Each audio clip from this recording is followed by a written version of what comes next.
नमस्कार दोस्तों, आज मैं आप लोगों के लिए लाया हूं गरुड़ पुराण का तीसरा अध्याय, जिसमें यमराज के द्वारा जीव शरीर को किन किन नरकों में किस किस प्रकार की यातनाएं उनके कर्मों के अनुसार दी जाती हैं। गरुड़ पुराण तीसरा अध्याय।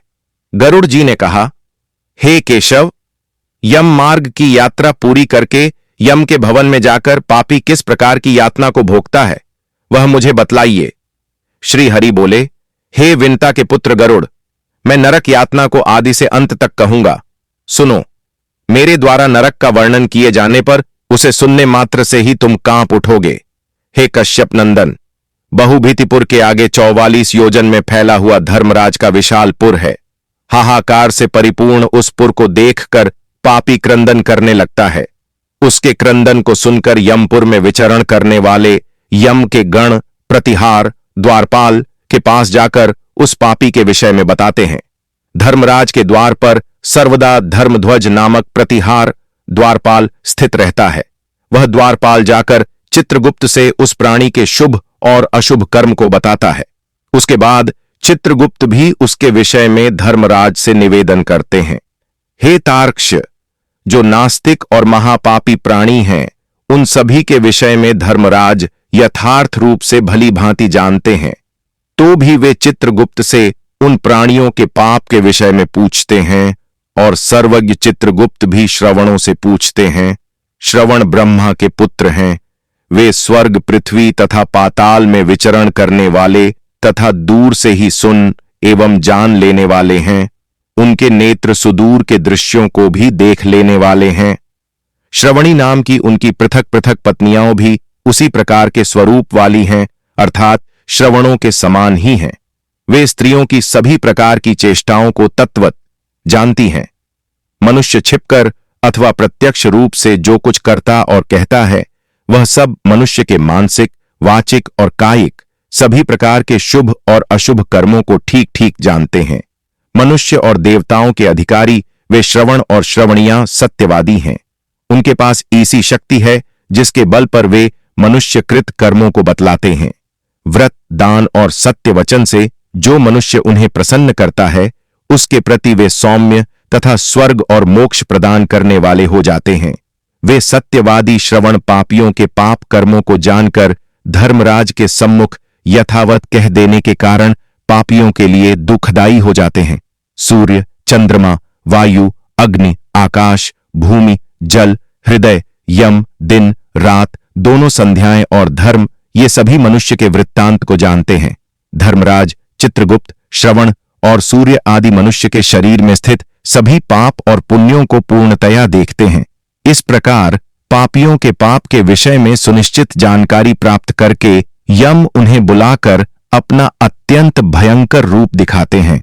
वे पापी यम के ऐसे भयंकर रूप को देखते हैं, जो हाथ में दंड लिए हुए, बहुत बड़ी काया वाले, भैंसे के ऊपर संस्थित, प्रलयकालीन मेघ के समान आवाज वाले, काजल के पर्वत के समान, बिजली की प्रभाव वाले, अयुद्धों के कारण भयंकर, 32 भुजाओं वाले, 3 योजन के लंबे चौड़े विस्तार वाले, बावली के समान गोल नेत्र वाले, बड़ी बड़ी दाढ़ों के कारण भयंकर मुख वाले, लाल लाल आंखों वाले और लंबी नाक वाले हैं।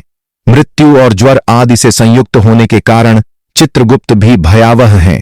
यम के समान भयानक सभी दूत उनके समीप पापियों को डराने के लिए गरजते रहते हैं। उन चित्रगुप्त को देखकर भयभीत होकर पापी हाहाकार करने लगता है। दान न करने वाला वह पापात्मा कांपता है और बार बार विलाप करता है। तब चित्रगुप्त यम की आज्ञा से क्रंदन करते हुए और अपने पाप कर्मों के विषय में सोचते हुए उन सभी प्राणियों से कहते हैं, अरे पापियों, दुराचारियों, अहंकार से दूषित हो, तुम अविवेकियों ने क्यों पाप कमाया है? काम से, क्रोध से तथा पापियों की संगति से जो पाप तुमने किया है, वह दुख देने वाला है। फिर हे मूर्ख जनों, तुमने वह पाप कर्म क्यों किया? पूर्व जन्म में तुम लोगों ने जिस प्रकार अत्यंत हर्षपूर्वक पाप कर्मों को किया है, उसी प्रकार यातना भी भोगनी चाहिए। इस समय यातना भोगने से क्यों पराडमुख हो रहे हो? तुम लोगों ने जो बहुत से पाप किए हैं, वे पाप ही तुम्हारे दुख के कारण हैं। इसमें हम लोग कारण नहीं हैं। मूर्ख हो या पंडित, दरिद्र हो या धनवान, और सबल हो या निर्बल, यमराज सभी से समान व्यवहार करने वाले कहे गए हैं। चित्रगुप्त के इस प्रकार के वचनों को सुनकर वे पापी अपने कर्मों के विषय में सोचते हुए निश्चेष्ट होकर चुपचाप बैठ जाते हैं। धर्मराज भी चोर की भांति निश्चल बैठे हुए उन पापियों को देखकर उनके पापों का मार्जन करने के लिए यथोचित दंड देने की आज्ञा करते हैं। इसके बाद वे निर्दयी दूत उन्हें पीटते हुए कहते हैं, हे पापी, महान घोर और अत्यंत भयानक नरकों में चलो।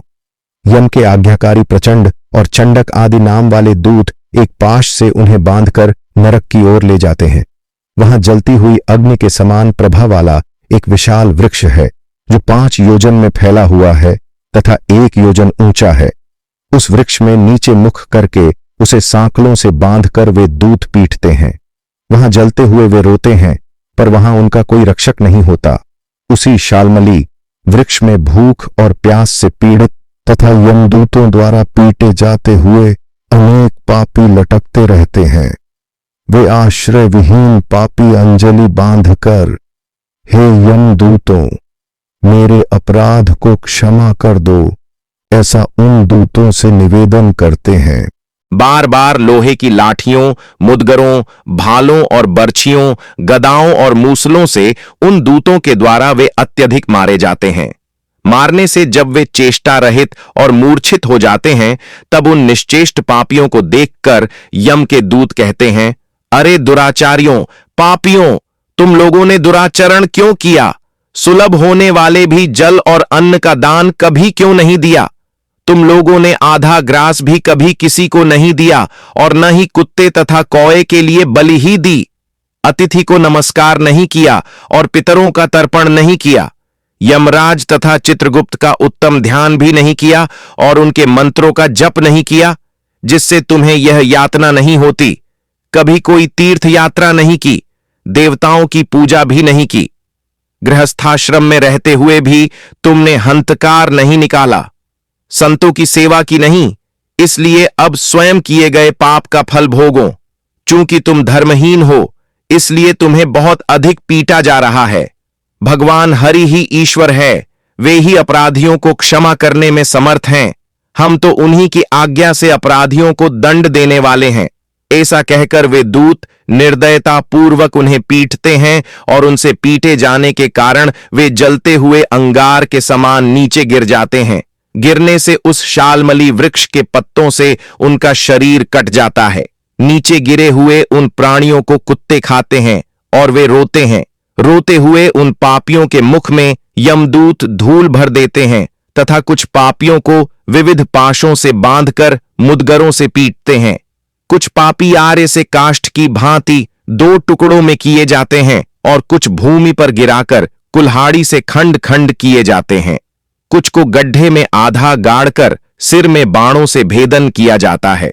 कुछ दूसरे पैरने वाले यंत्र में डालकर इक्षुदंड गन्ने की भांति पेरे जाते हैं।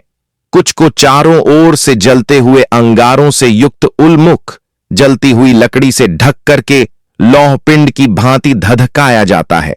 कुछ को घी के खौलते हुए कड़ाही में, कुछ को तेल के कड़ाहे में तले जाते हुए बड़े की भांति इधर उधर चलाया जाता है। किन्हीं को मतवाले गजेंद्रों के सम्मुख रास्ते में फेंक दिया जाता है। किन्हीं को हाथ और पैर बांधकर अधोमुख लटकाया जाता है। किन्हीं को कुएं में फेंका जाता है। किन्हीं को पर्वतों से गिराया जाता है। कुछ दूसरे कीड़ों से युक्त कुंडों में डुबो दिए जाते हैं, जहां वे कीड़ों के द्वारा व्यथित होते हैं। कुछ पापी वज्र के समान चोंच वाले बड़े बड़े कौओं, गीधों और मांसभोजी पक्षियों द्वारा शिरोदेश में, नेत्र में और मुख में चोंचों से आघात करके नोचे जाते हैं। कुछ दूसरे पापियों से आरण को वापस करने की प्रार्थना करते हुए कहते हैं, मेरा धन दो, मेरा धन दो। यमलोक में मैंने तुम्हें देख लिया है, मेरा धन तुम्ही ने लिया है। नरक में इस प्रकार विवाद करते हुए पापियों के अंगों से सड़सियों द्वारा मांस नोचकर यमदूत उन्हें देते हैं। इस प्रकार उन पापियों को सम्यक प्रताड़ित करके यम की आज्ञा से यमदूत खींचकर तामिस्त्र आदि घोर नरकों में फेंक देते हैं। उस वृक्ष के समीप में ही बहुत दुखों से परिपूर्ण नरक है, जिनमें प्राप्त होने वाले महान दुखों का वर्णन वाणी से नहीं किया जा सकता। हे आकाश चारिन गरुड़, नरकों की संख्या 84 लाख है। उनमें से अत्यंत भयंकर और प्रमुख नरकों की संख्या 21 है। तामिस्त्र, लोहशंकु, महारौरव, शालमली, रौरव, कुडमल, कालसूत्रक, पूतिमृत्तिक, संघात, लोहितोद, सविश, संप्रतापन, महानिरय, काकोल, संजीवन, महापट, अवीची, अंधतामिस्त्र, कुंभीपाक, संप्रतापन तथा तपन, ये 21 नरक हैं। अनेक प्रकार के पापों का फल इनमें प्राप्त होता है और ये यम के दूतों से अधिष्ठित हैं। इन नरकों में गिरे हुए मूर्ख, पापी, अधर्मी जीव कल्प पर्यंत उन नरक यातनाओं को भोगते हैं। तामिस्त्र और अंधतामिस्त्र तथा रौरवादी नरकों की जो यातनाएं हैं, उन्हें स्त्री और पुरुष पारस्परिक संग से निर्मित कर भोगते हैं। इस प्रकार कुटुंब का भरण पोषण करने वाला अथवा केवल अपना पेट भरने वाला भी यहां कुटुंब और शरीर दोनों को छोड़कर मृत्यु के अनंतर इस प्रकार का फल भोगता है।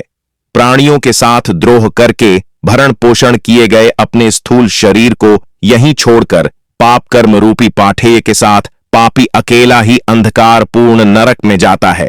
जिसका द्रव्य चोरी चला गया है, ऐसे व्यक्ति की भांति पापी पुरुष दैव से प्राप्त अधर्म पूर्वक कुटुंब पोषण के फल को नरक में आतुर होकर भोगता है। केवल अधर्म से कुटुंब के भरण पोषण के लिए प्रयत्नशील व्यक्ति अंधकार की पराकाष्ठा अंधतामिस्त्र नामक नरक में जाता है।